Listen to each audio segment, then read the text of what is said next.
Great. So again, thank Okay, you is that guys. okay? Is that okay? I'm going to mute him. Yeah.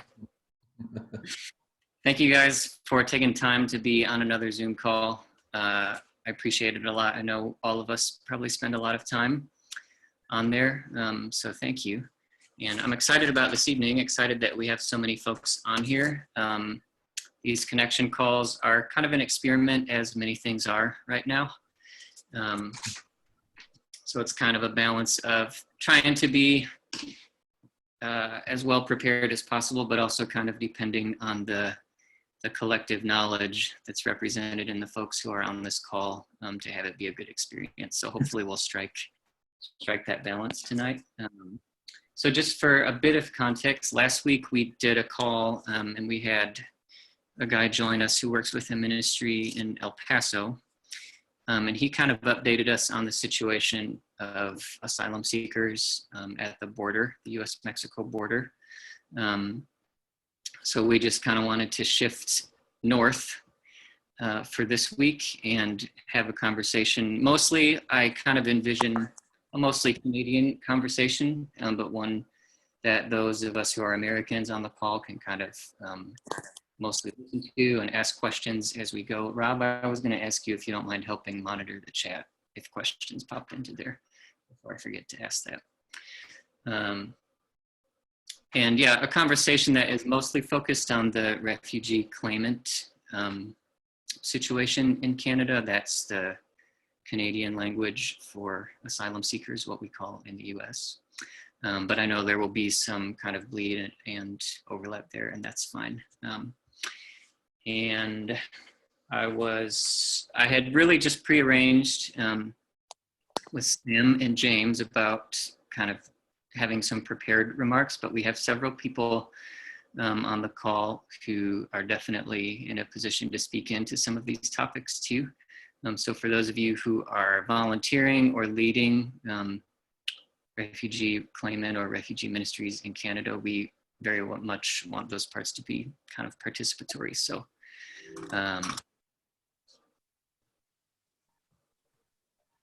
we're going to start out, well, just a housekeeping thing. Since there are a fair number of people on the call, if you have questions that come up along the way, try to use the chat to talk those to everybody, and Rob and I will kind of monitor that.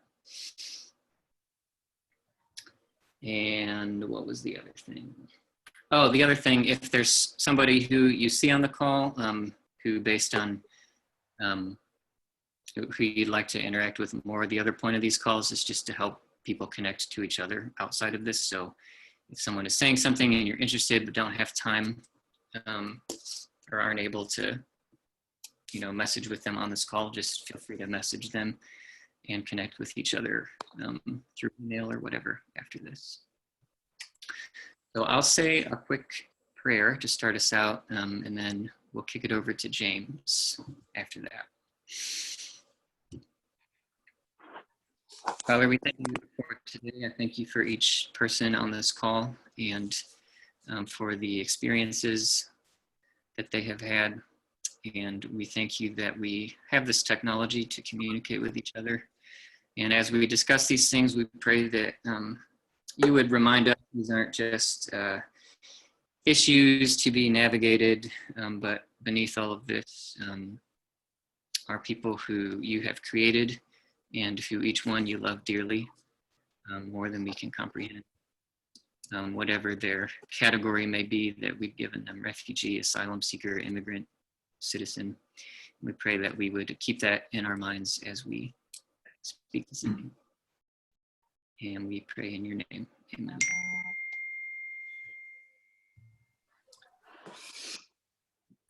So number one on our agenda here, I asked James if he could just do kind of a very quick overview of the asylum system in Canada and highlight some ways that it differs from the system in the US as he goes. So I'll kick it straight over to you, James. Great, thanks, Jake, and so good to see many of you and hear from some of you. and have us participating together as a way to keep connected in the Refugee Highway Partnership. And we're all on the Refugee Highway in one form or another. And it's great to see us spread out across the continent of North America today. This is not going to be a technical overview. It's just going to be highlighting a few broad brush strokes of the asylum system in Canada, and maybe just mentioning a few differences from the US as a way to kickstart our whole discussion today. So when folks arrive in Canada at the airport or coming across a border crossing, or as we had one couple jump ship in the Vancouver Harbor, they can make a refugee claim. And once they have set foot on Canadian soil, they can make that claim at a border crossing or at an inland office, and they are offered protection and then given an eligibility interview to make sure not so much whether their claim is legitimate. I think that's a little bit different than in the US, where your border agents have a fair bit of control of determining whether that person's fear is legitimate or not. And in Canada, the eligibility is more around whether you have criminality in your background, to establish your identity, and then allow you protection and proceeding. You are given documents so that you can fill out a basis of claim form, which gives your history and the narrative for your reasons for seeking asylum. And then that forms the basis of your claim, which then it needs to corroborate with your hearing, which will happen months down the road. So you have a hearing scheduled. At this point, well, let's say before COVID, it was anywhere from probably 6 to 18 months in advance of your establishing, of your identifying as being a refugee claimant. So people, as I said, claim at the border or not, or in inland, and they may have arrived on the basis of a student visa or a visitor visa or false documentation. And of course, that's not the reason or the purpose or the way in which they arrived is not really used against them in their hearing. It's more a matter of just how they came. Wanted to just make a statement here that just reminding us all that every refugee worldwide starts as an asylum seeker somewhere. And I think that's important to keep in mind, because often we can have sort of this two-tiered understanding of refugees. The resettlement process really just picks up on the fact that somebody has made it an asylum claim in another country is now being resettled in an additional country. But every refugee starts in as an asylum seeker, and so that is a legitimate identity and a legitimate reason for seeking protection. Once a person has established a claim in Canada and has scheduled their refugee claim, they can apply for a work permit, and that can go very quick. I had a family that I worked with just recently. I don't usually work with families, but this one I just happened to kind of be helping off the side of my desk. And they claimed asylum at the airport, and they had a work permit probably within 2 or 3 weeks of arrival. So it can go really quickly. If your claim is made at an inland office, it could take up to a month or two typically, but within a reasonably short time, as opposed to the US, which I think is at least probably a half a year and then longer, depending on whether or not your application has gotten bogged down in the system or there are complications with it. You also can immediately apply for legal aid, and depending, that's handled by each province and the provincial budget they have. Typically, most provinces, I think, have a significant amount of budgeting to provide for most claims to be able to have legal aid. That's a very limited help. It's, I think, about 10 to 15 hours. So it's not significant, but it is at least enough time for a lawyer or an attorney to go over your basis of claim form and then to help you with the hearing process. The third thing is that you can, in most provinces, and again, this is provincial jurisdiction, but you can apply for income assistance or welfare as it's commonly known, and that will likely be granted. So once you have received your refugee identification, that you are a refugee claimant, which is what we call them in Canada, you are eligible to apply for provincial income assistance, and that will be granted. It's not a lot, but it is a housing allowance and a bit of a support allowance, so you have some basic care. The federal jurisdiction also provides an interim federal health support for a year, and then once you have either received determination or you applied for a work permit, but there's some process along there, you will transfer to provincial health jurisdiction, but there will be health coverage from the time of your filing a claim.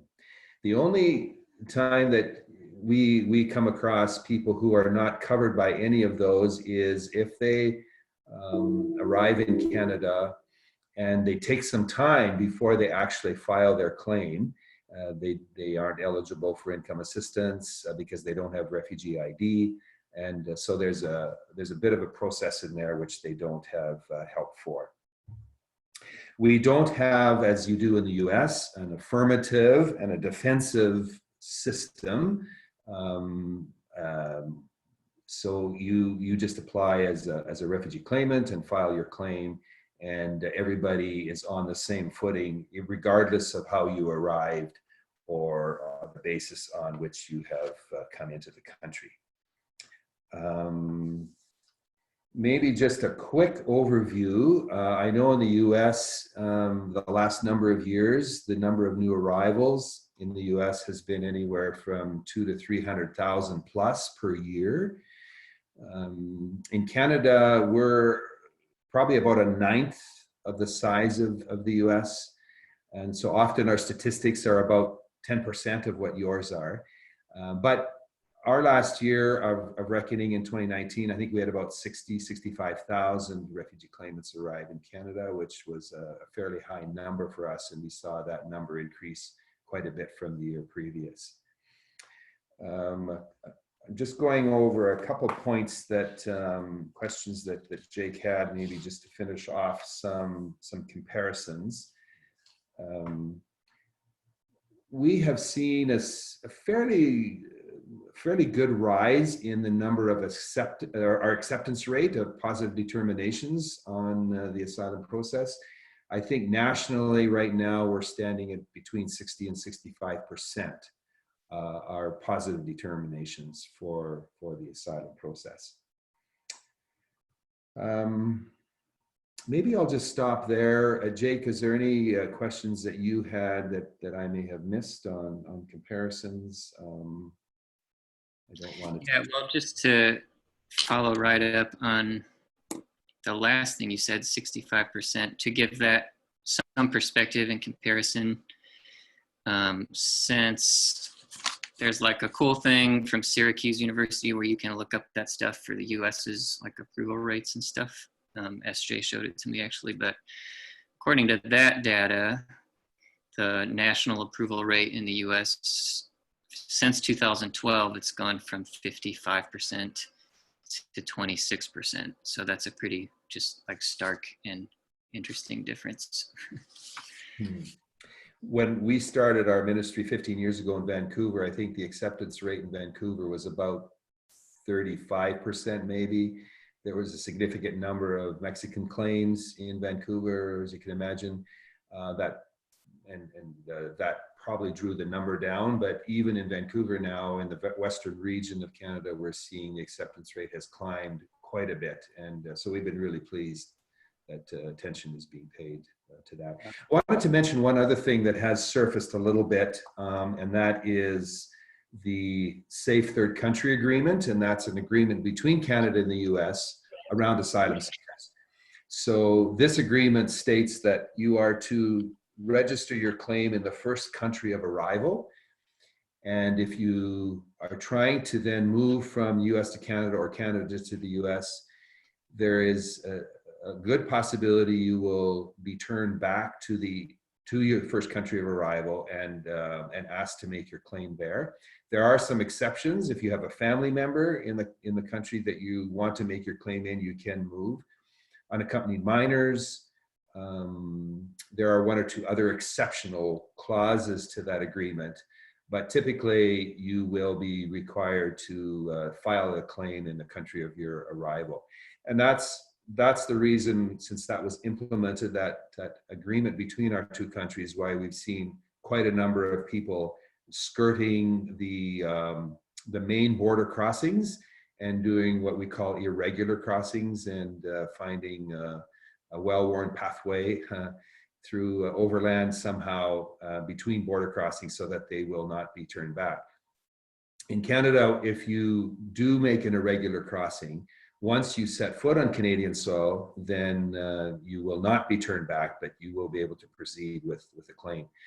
And with the border travel bans that have just been put into place with COVID-19, we just saw in the last week or two that actually the border has opened a crack for people to actually come from the US and make a claim in Canada as long as they go through a regular border crossing and meet those requirements. I think that's our 10 minutes, probably, Jake, on that score, but I'll leave it. I'll turn it back to you for the next round. Just maybe one more quick question. I think we touched on it. How many refugee claimants arrive in Canada in a year? You said, was that the 65,000? I think it's about 65,000 in 2019. And the numbers were looking to be comparable at the beginning of 2020.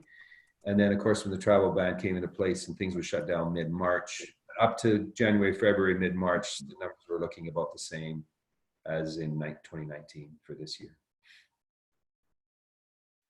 Thanks, James. I want to shift us a little bit, kind of moving from that pre-COVID-19 overview into some more kind of present reality things. And I'll just take the next 10 minutes to throw a question out, and this is for Sam and James, and then those of you also maybe who are running other particularly residential ministries. Please feel free to speak into this. I think that by this point, in terms of adjusting to the reality of the pandemic, in terms of the nuts and bolts of it, how we've worked social distancing and shelter at home into our programs and our operations. I think we all have a pretty good idea of that now, and how that may play out in some different contexts. But kind of on a different level, maybe a deeper level than that operational question, I'm curious to hear from you guys as the residents and the staff at your organizations kind of make the shift mentally, emotionally, spiritually, from like a short-term situation to kind of a longer-term reality. How is that going, and how does it feel in your organizations? It's kind of a broad question, but I'll maybe take a few minutes to let a few of you guys speak to that. Does my question make sense? So you want to focus not so much on the operational stuff, but the shift? Yeah, kind of that, I feel like for me in my context, just kind of, making that shift in my own mind and work to like, okay, this is a longer term thing. Both in the context of my work and for staff and for residents at your organizations or your ministries.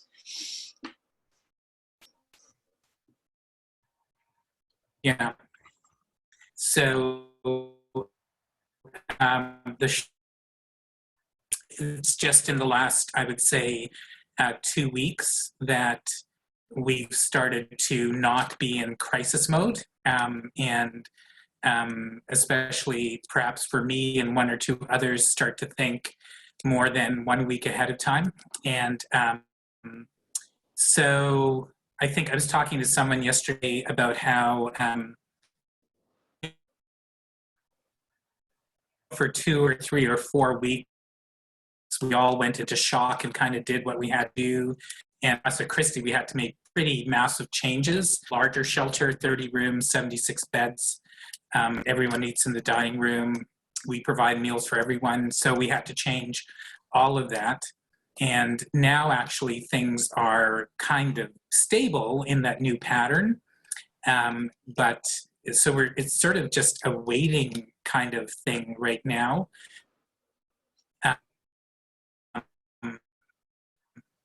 Over the line of phone calls, both to clients in-house and neighborhoods, just monthly, weekly check-in phone calls. How are you doing? It's kind of a mental health checkup. We're not therapists, we're not counselors, so we're not trying to do a professional thing there, but it's kind of an accompaniment thing. And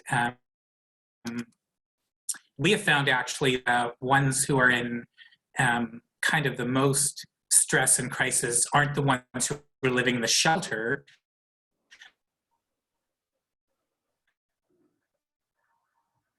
but the ones who moved down into neighborhoods over the last year or so forth, because a lot of helping, so some of the normal supports that they would get are much harder to access, including the Canadian government and including social assistance from the province of Ontario. And so our staff who support post-shelter clients are much busier now than they've been for a very long time. Whereas right now within the shelter, we're much lower capacity than normal, and so it's quiet. One of our surprising findings is that people are securing housing very quickly, like much quicker than normal. So something's changing in the market out there or in terms of expectations, but we've had, since the beginning of March, we've had 18 families secure housing, which never happens in that short period of time. So I don't know what that's about, but it's interesting to observe.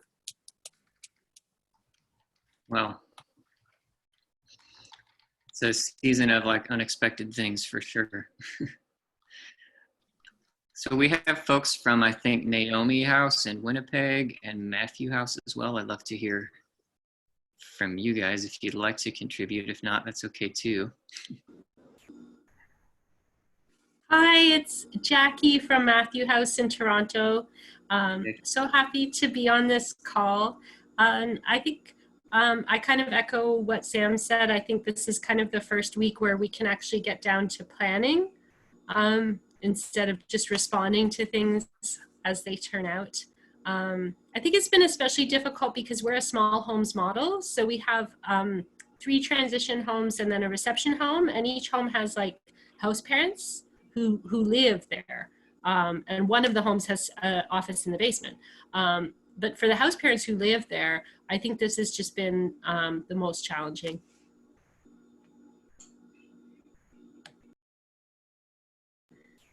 And fundraising, of course. That's a big issue.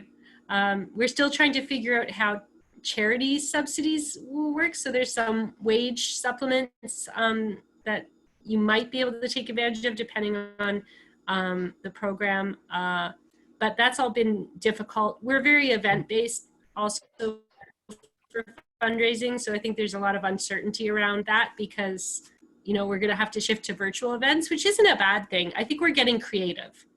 I'm trying to infuse a spirit of creativity into our staff meetings. And, you know, even with the residents, we've done a lot of games over Zoom. Like tomorrow we're playing 2 Truths and a Lie. Oh, and it's me, I have to come up with them. So, you know, those kind of social distractions are very helpful. Mm-hmm. Thanks, Jackie.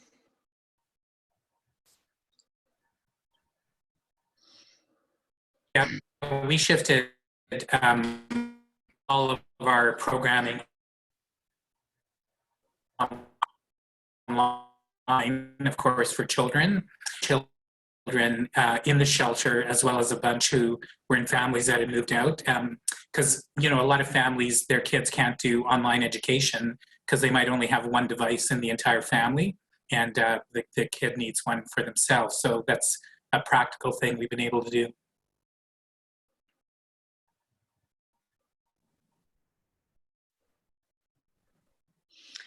One question popped in. How do you encourage staying home and isolating? Any resistance? You mean like resistance from families, Liz? Families who want to be out and about? I wouldn't call it resistance. I would call it simply ignoring us, which is different. Refugee claimants are like non-refugees. Some of them will do what's asked of them and others won't, right? So it's not a prison. We can't make people stay. And as this has gone longer and longer, it's not just refugees. I mean, I live in Toronto. The traffic in Toronto is 4 times busier than it was 4 weeks ago, even though technically we're in the exact same situation. Now, it's still only 1/5 of what's normal, but obviously everyone is out and about more that the weather's warmer. So you just, you do what you can do. I mean, we've upped our disinfecting cleaning dramatically. So, I mean, you try and mitigate the risk in ways that you do have control over because you don't have control over where people go.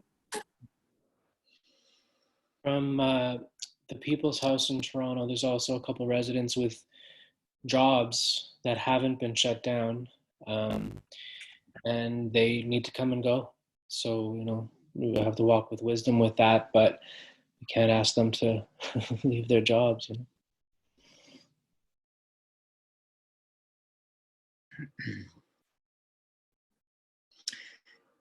Any other thoughts or input on that kind of, the further we get into it, the shift from the short-term to the long-term planning and thinking?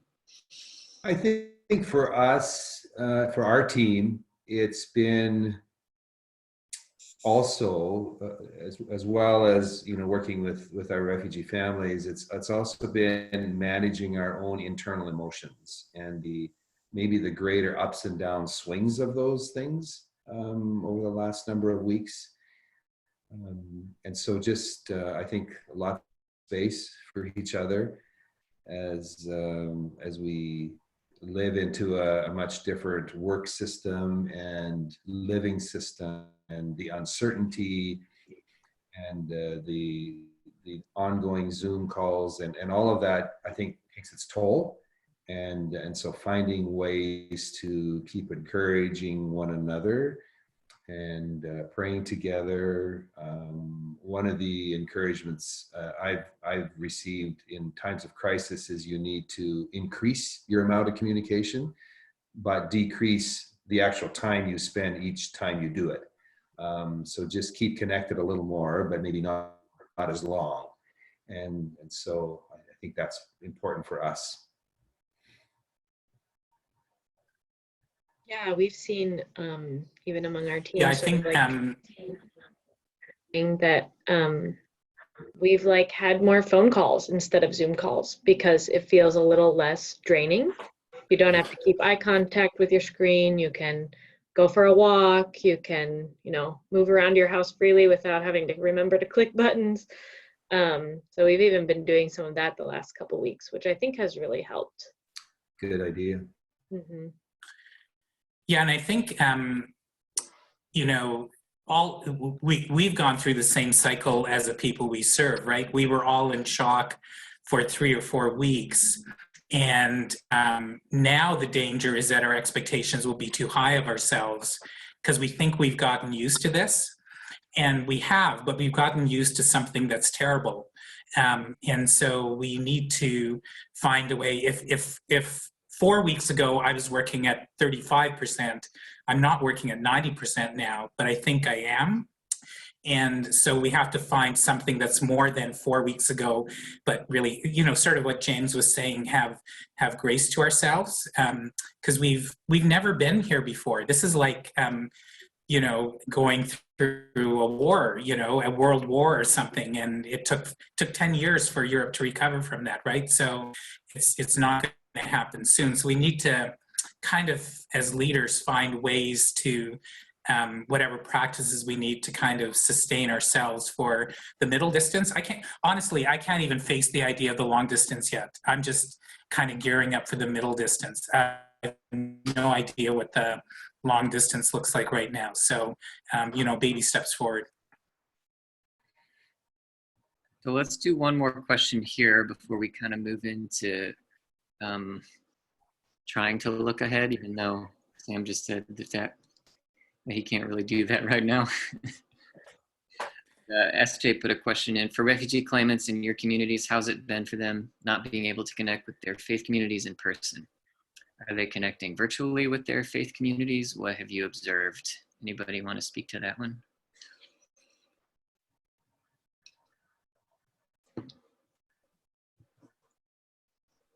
I can say that several of our faith communities in that way have been really active and have been working with us to learn about from like other churches who are doing virtual services and things. They've been learning how to do those, how to navigate the technology and things. We've been able to put some partners together to talk about that and receive some assistance virtually.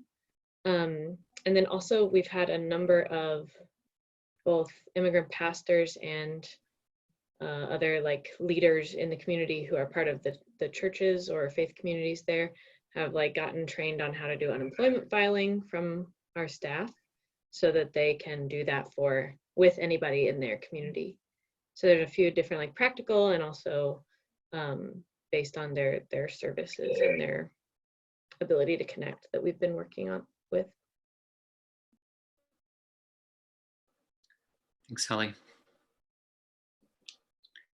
So we want to take the last 20 minutes and in recognition of like we even had a debate just as the call was getting on, like how worthwhile is it trying to talk and think about the future and kind of that longer road in terms of our ministries and our organizations, given how many unknowns there are, but at the same time, I do think there is some value to that. So I wanted to kind of hand over my moderating role in this meeting for a little while to Sam to speak to that, and I'll just go ahead and let you take it, Sam. Well, the great thing about being moderator is I can ask questions because I don't really have any answers to this. But no, I think, the challenge of leading now is sort of how to lead when you don't know how things are going to go or you don't really know where you're going. I think I have some ideas around that. Probably a lot of people on the call have some ideas around that.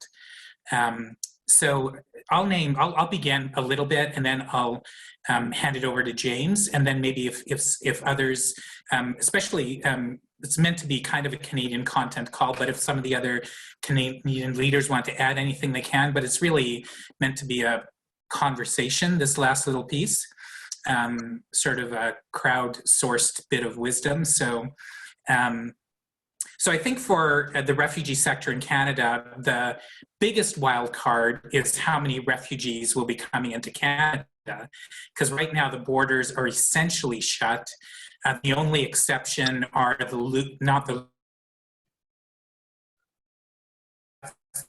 it's a very, very small number of refugees who just started to come into Canada.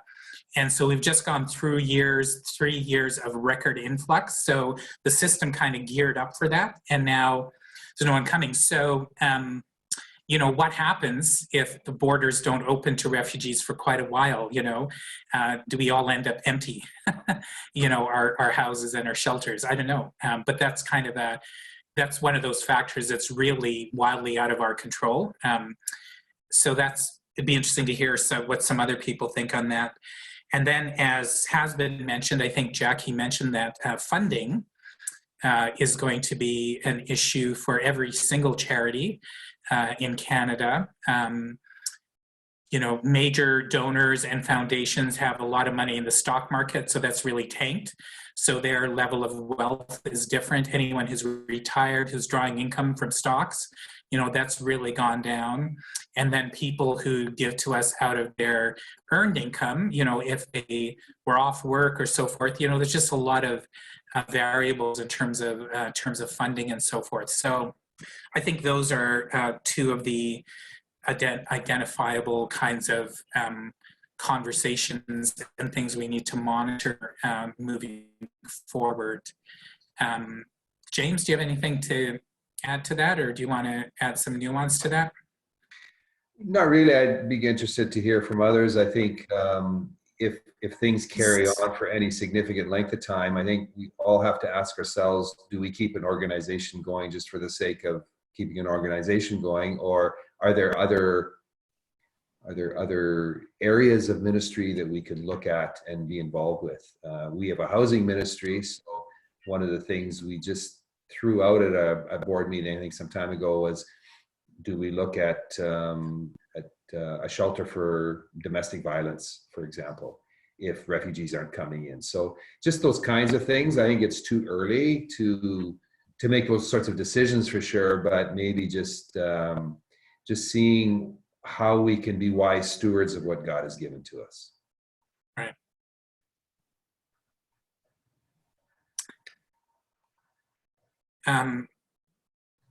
So James, are those conversations happening in any formal kind of structured way in your context, or is it mostly just informal now and then?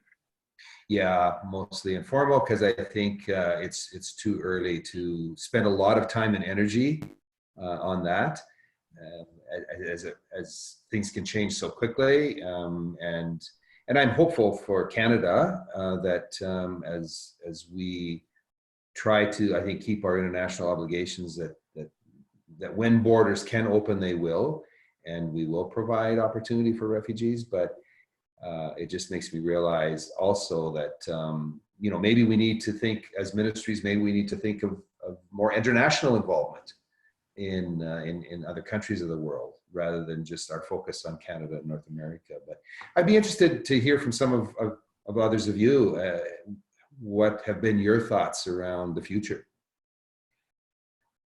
Yeah, maybe anyone from Matthew House or People's House? I don't want to call you out, but have you had those conversations yet? I'll go. Yeah, that's kind of been this week so far for me. It's Jackie at Matthew House. And I'm really trying to get creative with the fundraising and looking at options that we didn't think we had. And I think there's some merit in banding together as I hear everybody talking and supporting each other.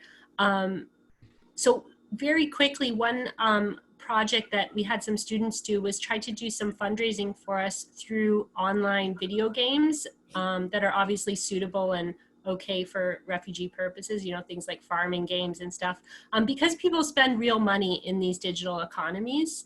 And what they came back with after trialing it was, they said it would be really great if you could do this with lots of refugee houses and not just one, because people tend to feel a local connection.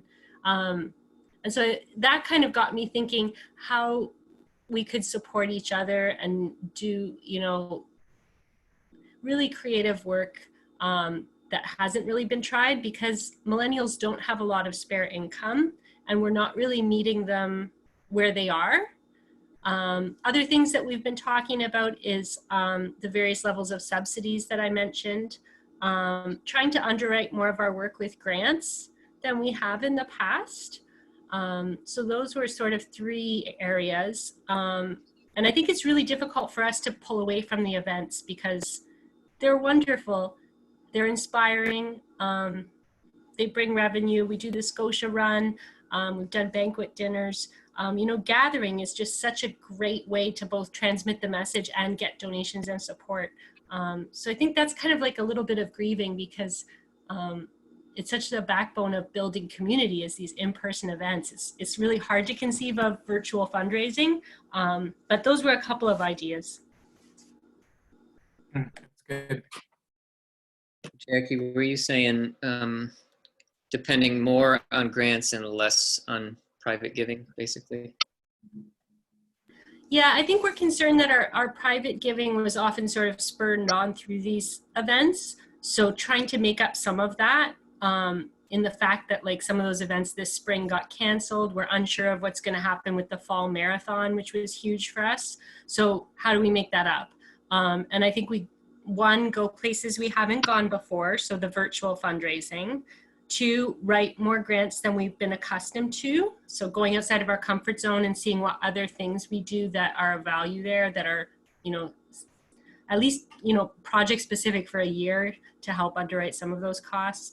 And then I'm still hopeful that there, in some way, this new announcement around charitable subsidies will apply specifically to us. The CEWS, which is the wage subsidy, you have to qualify month by month, and it's quite specific. And sort of it depends a lot on how your charity did last year. So hopefully that could also help us a little bit. You know, I think getting back to the idea that James brought up about what our mission is, and you know, I think no, I'm not suggesting this for anyone, but one of the things charities have a real problem doing is closing, because once we exist, we feel like we should always exist, you know, world without end. And I'm not saying any of us should close, but I think it's always healthy for us to keep rethinking why we exist and what our cause is. When I was quite a bit younger, I was at a leadership thing, and the person used these three words: cause, community, and corporation. So there's a cause or there's a mission, and out of that a community emerges of relationships, and out of the community an organization emerges, a model, a way of fulfilling the cause using that community. But often it's easy for us to get stuck on our model.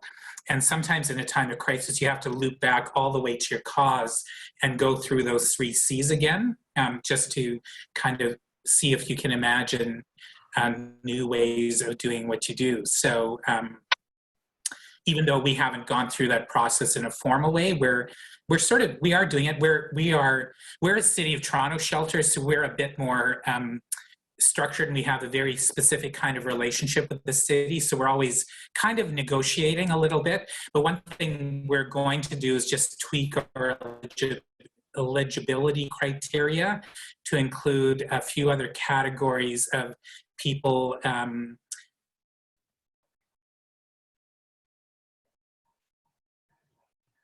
having a kind of place in Canada. And you know, we don't know if that's going to make any difference, but that's something we're having a conversation about in terms of the people we serve. Anyone, Jake, we still have 5 minutes, right? Anyone else, anyone from the States, in terms of the conversations you're having, either around how you serve over the next year in this context, or, you know, how your funding will enable you to serve? Hi there. Sorry, it's Anne from Toronto. Can I just add one other little question or thought? Is that all right? Can you hear me? Yeah. Okay. Yeah, I am very curious about what the numbers will look like when things sort of quote unquote reopen, in terms of, you know, the influx of claimants. We, you know, in the last few years, we've gotten, you know, 15 to 20,000 across the US border into Canada. And so I have a feeling there still will be a fair number from the US. The big issue, I think, is people getting from Europe and other places to North America. I think probably there's going to be so many more rules around travel that it'll be much more difficult to just get on an airplane and travel anywhere in the world. Do others think that? That's kind of what's going through my head. I was reading a report, and the major airlines had a call with investors and fund managers about 3 or 4 days ago. So that was basically the major airlines of North America telling people how they see the future unfolding. And yeah, much fewer number of flights. Any flight with 3 seats on either side will have the middle seat empty, and very fewer direct flights. It will take longer to get places, and which means it'll probably be more expensive. I mean, if there are fewer flights, they'll probably be more expensive. So they don't see things even 2 years out being back to the number of flights we had, you know, in early March. So if airline travel is a proxy for global mobility, and I think it's a legitimate proxy, we're not going back to that level of mobility we had anytime soon, certainly not in the next 2 years. Yeah, which actually then leads to that other topic, which I think somebody touched on, and that is, and this is part of what the Refugee Highway Partnership is about, potentially, is connecting more with other refugee communities around the world, and things like sponsorship, private sponsorship, and that's something that we might end up being more engaged with, because we at least have the capacity to receive refugees right away. Because I'm wondering if churches and other private groups that have been doing private sponsorship will be less in a position to do so, just because everyone will be somewhat economically struggling. Right. So there's just another question is, are there other partnerships that can be formed for the most vulnerable? Right. That's, Anyone else? 2 more minutes just on this topic as you think about the longer term future. What are the questions you're asking? What are the issues you're paying attention to? What are your early thoughts on that? Just one comment, if I may, Sam. Yeah. And this is just that I think in some way there's a healthy side to the downturn in the number of refugees coming to North America, given the fact that I think the data says it's only 1% actually of all the world refugees who actually end up coming to North America. So it's as James I think alluded to. I think this may be an opportunity, a good opportunity to turn our eyes to those who are still in refugee camps in different parts of the world and engage in a different way. I just see that as an open kind of window, open invitation. Right. Indeed.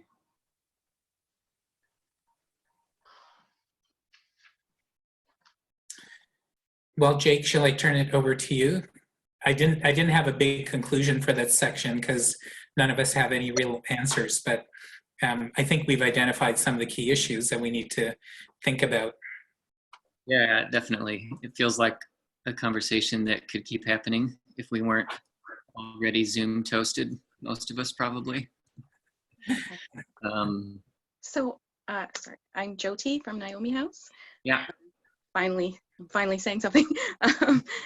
So what we're doing right now, like we have talked about kind of almost changing the mandate to serve, you know, other populations, I guess, but that it is very early to do that. Like, so what we're doing instead is changing, like our eligibility used to be that you had to be new, you had to have come to Canada, you had to be newly arrived to live at Naomi House, but we're opening it up so that people who've been here a year or two, but who are refugee claimants or former refugees can still come stay at Naomi House. And another thing is that instead of like a shorter time to transition, we can give them a longer time to stay, you know. So right now it's 6 months to a year, but the residents can stay, depending on how things go, they can stay longer. So that's just one way that right now we're trying to deal with this, you know. So not to completely change what we're doing, but just, yeah, open up eligibility. So, yeah. Good points. Yeah. Yeah. And you at Naomi House, you guys have a mix, like refugees and refugee claimants who you've housed? Yeah, refugee claimants. We're also a sponsorship agreement holder that happened back in February. So that's also something, I mean, if we're able to bring people who we've sponsored, that's also something that's a people that we can fill Naomi House with too, right? So we have that to lean back on, kind of, if that makes sense. So. Mhm. And just a really brief explanation of sponsorship agreement holder for, I'm somewhat familiar with it, but some of the other.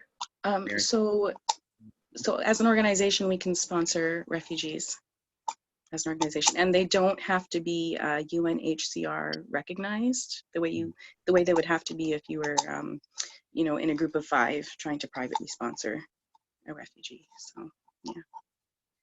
Awesome. Yeah, and that number in the last few years has been 15, 16, 17,000 a year that sponsored refugees have by private sponsors, most of which are churches, but other neighborhood groups have gotten involved as well. Jake, maybe I could just mention one point, taking off on what Jackie from Matthew House was saying about events. Tomorrow evening, we were supposed to have our 2nd annual gala event. And we felt it was quite successful last year, and we were gearing up, and obviously we can't have that. What we did was we turned to an online event, and we've got, I don't know, 60 or 100 people registered, and we've recorded a couple interviews with refugees. We're going to have a UNHCR person in Vancouver who's been involved in the camps with the Rohingyas, and we're going to, some of it's been recorded, but some of it we're going to live stream, and we're going to have our audience be able to ask questions of the refugees who are going to be present in the live streaming. So we're doing it partly for fundraising, but we're also doing it as awareness building. So if any of you are interested in just seeing what this is like, we're doing a 45-minute thing tomorrow at 7 o'clock. You can go to our website, Journey Home Community. But it was a way of seeing, oh, is there a way we can actually have an event online that will be a way to draw in the community and our donors and the public at large to see and create some interest in refugee work and ministry. So I think it is forcing us all to be more creative and find ways and means to get the message out and to find ways for people to participate.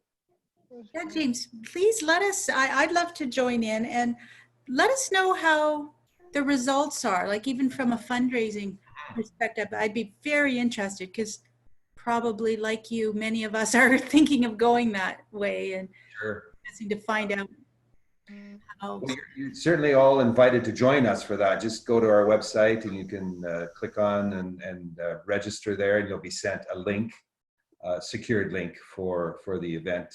But yeah, I'll try and do a little wrap-up report after it's all over and let you know how it goes. I think one thing to acknowledge is, you know, different groups of people are experiencing this lockdown differently. So some people, like probably most of the people on this call, are way busier and way more stressed than normal, right? And then there are other people who are people who are bored out of their skull, and I kind of dislike them a lot in the moment, but then I get over it. I confess my sin, it's all good. But and then there are parents with young kids at home who are very stressed because of online education. And then you have a lot of people who live by themselves who are more lonely than they've ever been. But I think on average, people actually have more time right now because they aren't going out at night. They aren't, you know, so that's why, like, it's an online kind of event is actually an interesting thing to think about, because in general, people are more available now than they would be normally if they could go out to restaurants and movies and concerts and all that sort of stuff.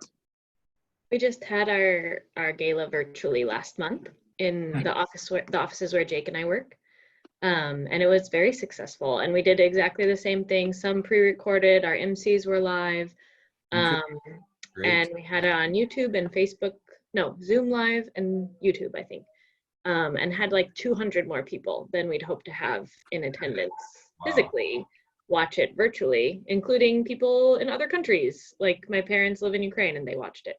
So it was really, it had some definite perks. It was changed from an in-person event to a virtual event in about 3 weeks, so that was not a perk, but it definitely worked. And I think what Sam said is totally right. People want something fun to do, something inspiring to do right now.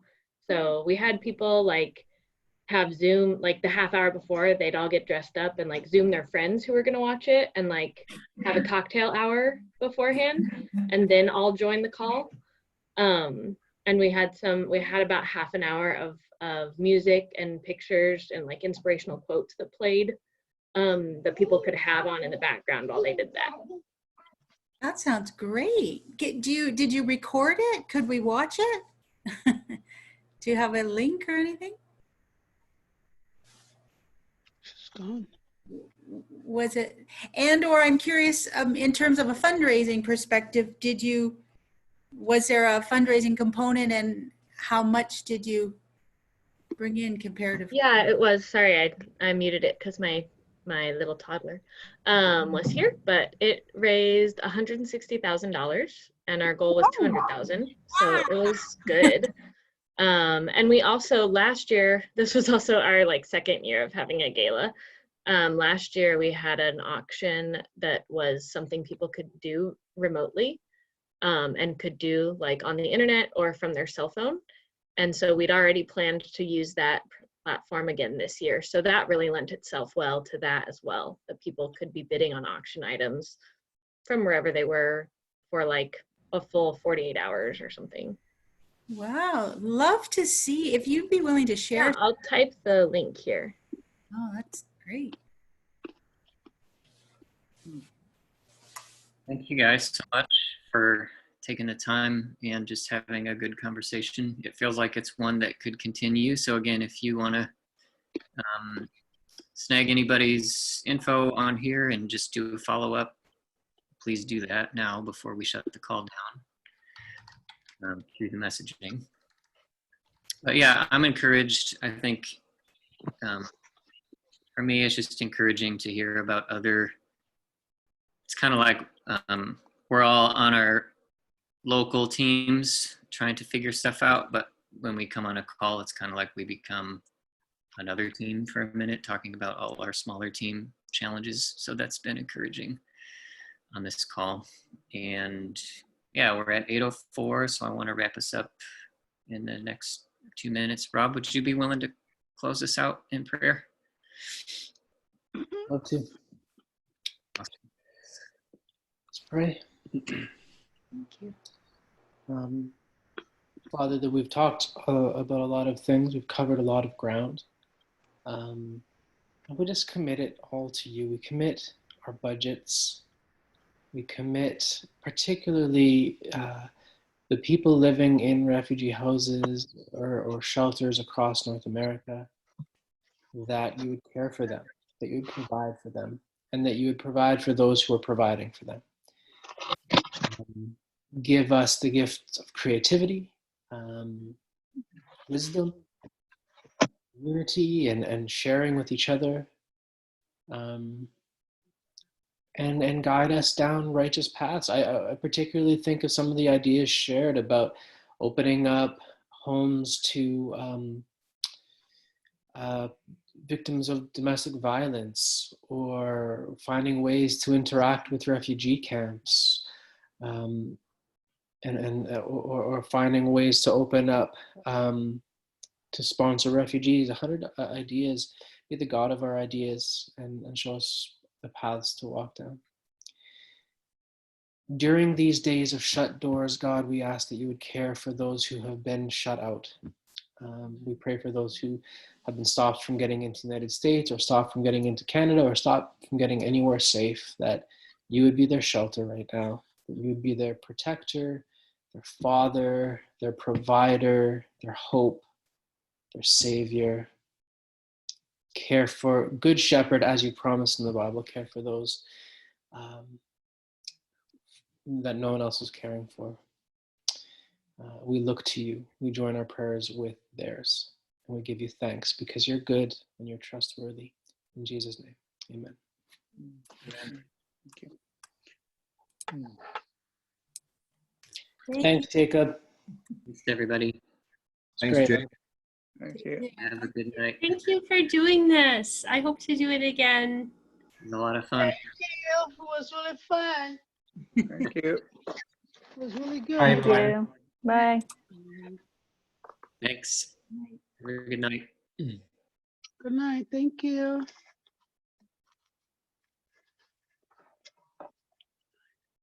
Jake, any debriefing, or do you want to just wait for a few minutes? Yeah, maybe. I think there's a few folks still on. Not for Sam. He was like, I'm out of here. I think he's been on a lot of Zoom meetings. Yeah, no doubt. That was, were you involved with Holly in that event? I was very, very, very minimally and not in any of the production aspects. I just, I went out and purchased some of the gift certificates that we used for the raffle. Oh, you know what? Let me stop the recording. I always forget that.